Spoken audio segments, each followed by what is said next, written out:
What's going on, bottom line viewers? It's Mitch here, live with my two X-Factors for the AFC and NFC Championship games. These are the matchups in the conference championships that I believe will determine the AFC champion and the NFC champion. Two very specific matchups that I look at, and while you are watching, you will be able to see how this matchup plays out and say, I think that team's going to win, or I think that team is going to win, simply based on this matchup in each game. So let's break it down. The game deciding X-Factors for the AFC and NFC Championship games. If you have other X-Factors in the game, please let me know in the comment section below, whether it be a coaching matchup, a player individual matchup, or a scheme matchup. Let me know in the comment section below. Let's begin, guys, with the AFC Championship X-Factor matchup. And one common theme we've seen is pressure on Joe Burrow.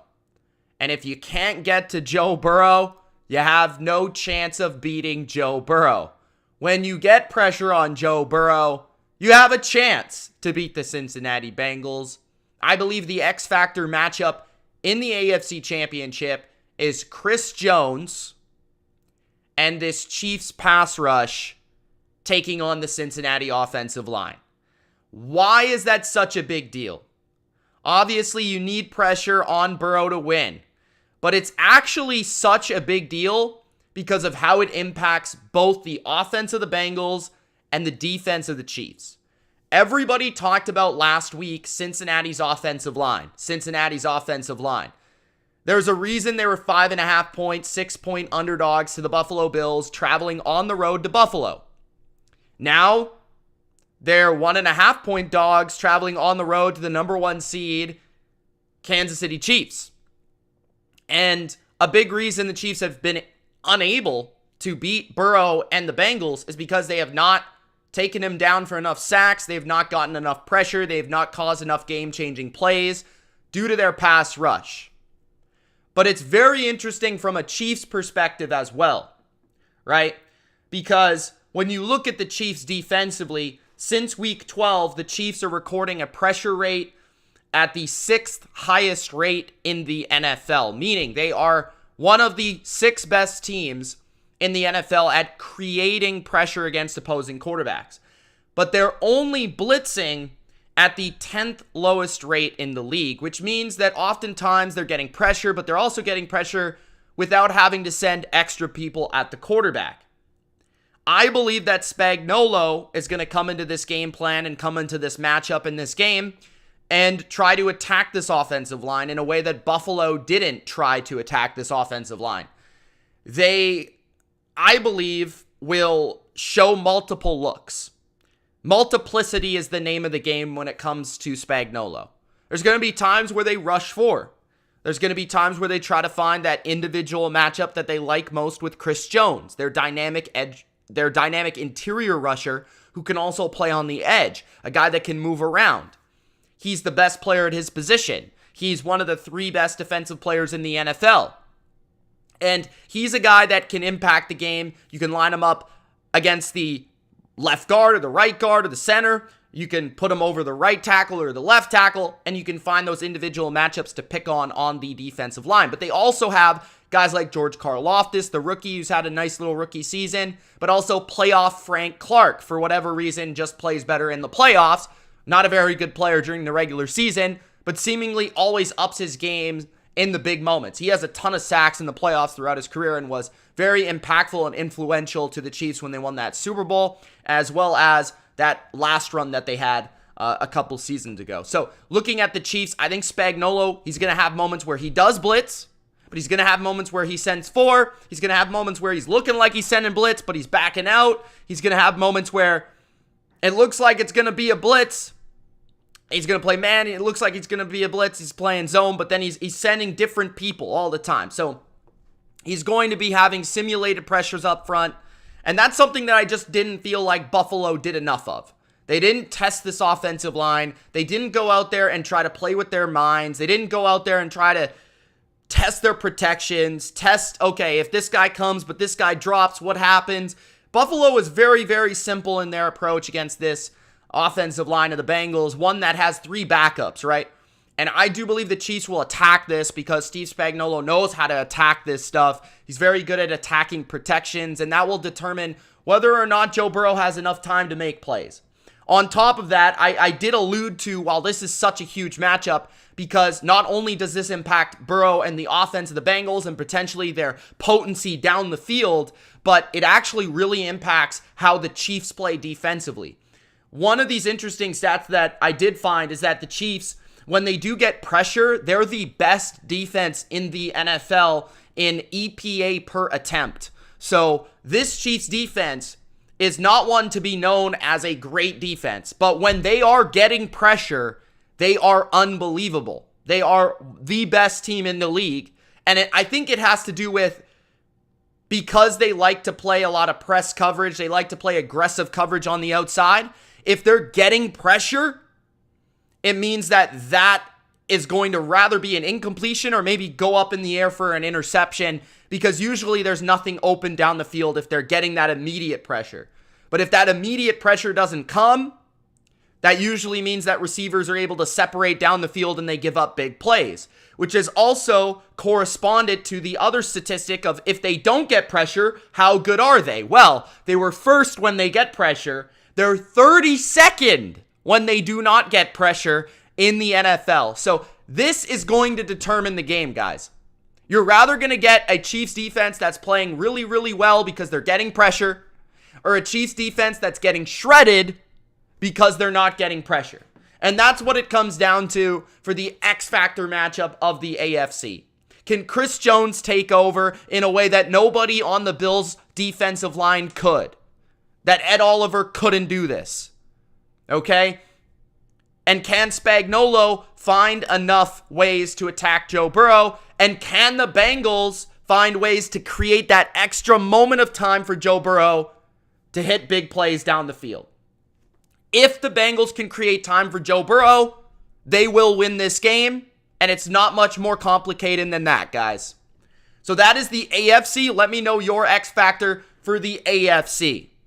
In the NFC, the X Factor for the NFC Championship is the San Francisco 49ers run game. This is the matchup that will determine the game. The San Francisco 49ers are able to play a methodical game plan, a methodical offensive script where they run the ball a bit, they screen it, they play action it, but primarily it all begins with the run, and they're getting 3 yards here, 4 yards here, 5 yards here, maybe occasional 10-yard carry, but mostly they're just getting positive yards in the running game. Then that's going to what? Keep that pass rush at bay for Philadelphia. It's going to keep Jalen Hurts and the dynamic offense that likes to be quick strike off the field. And it's going to allow Kyle Shanahan to protect Brock Purdy.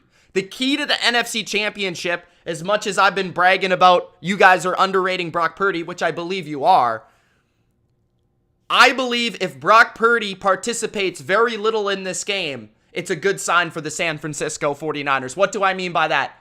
If the 49ers are running the ball 30 times in this game, they're probably going to win this game. It's not too crazy mathematically here. But the balanced football is the methodical way that the Niners want to attack this defense, because you don't want to be dropping back constantly versus this pass rush. You don't want to be dropping back all of a sudden. Javon Hargrave, Fletcher Cox, Hassan Reddick, all these guys are coming after you. Josh Sweat coming after you down after down, play after play.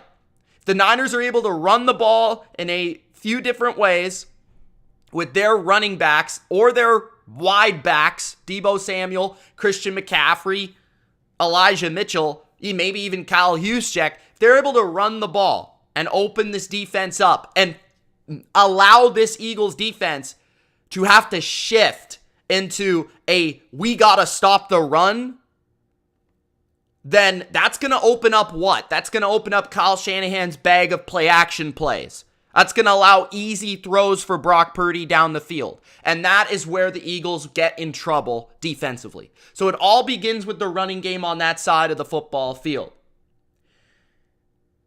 Now, lucky for Kyle Shanahan, he does want to run the ball.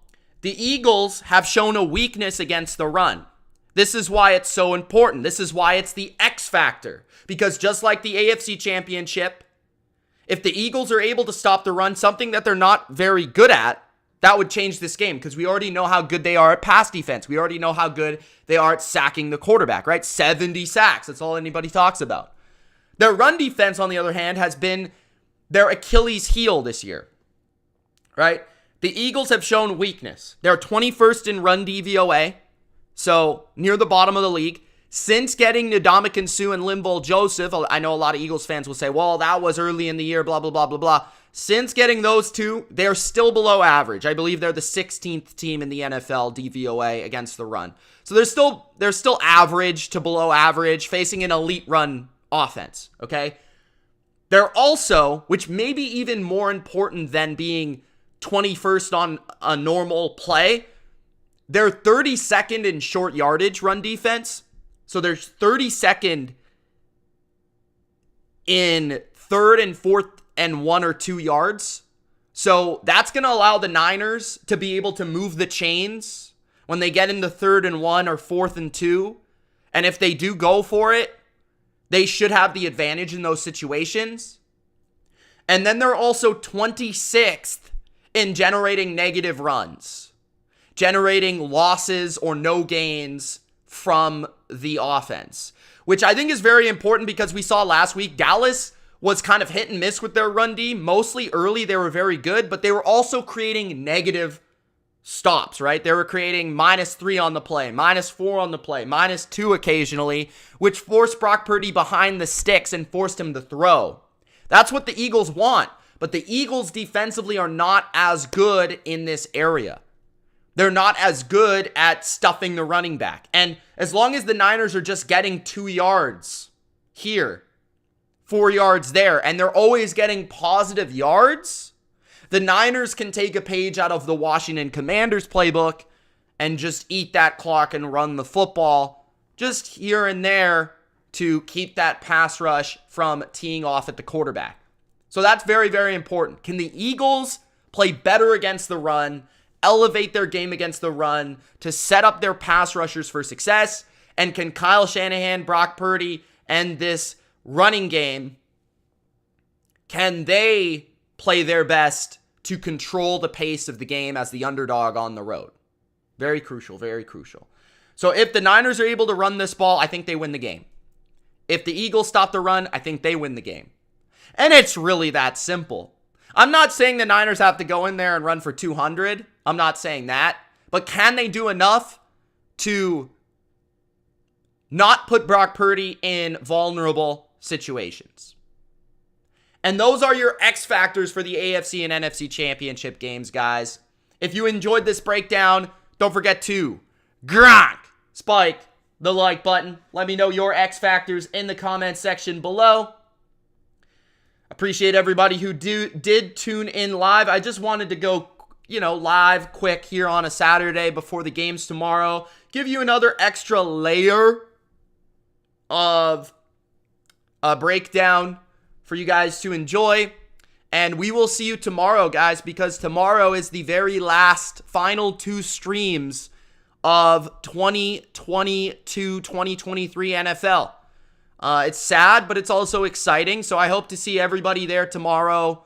Shout out to Lions Mania, Aaron, thank you. Sideline Report, Mima, Gary, Caesar, Jordan, Brian, of course, Harley Quinn, Deshaun, Jordan, Booby, Joe Burrow, Caesar. Thank you guys so much for joining. Coach, we will see you tomorrow. It's going to be a great time. I'm looking forward to the games. We have 2 great games. Actually, the first 2 AFC NFC Championship games, I heard this stat today. The first 2 since 1997, that have spreads under 3 points in both games. So that's pretty crazy. So we've got two of the most competitive AFC and NFC Championship games for a long time. Thank you guys for watching. It's Mitch. Peace!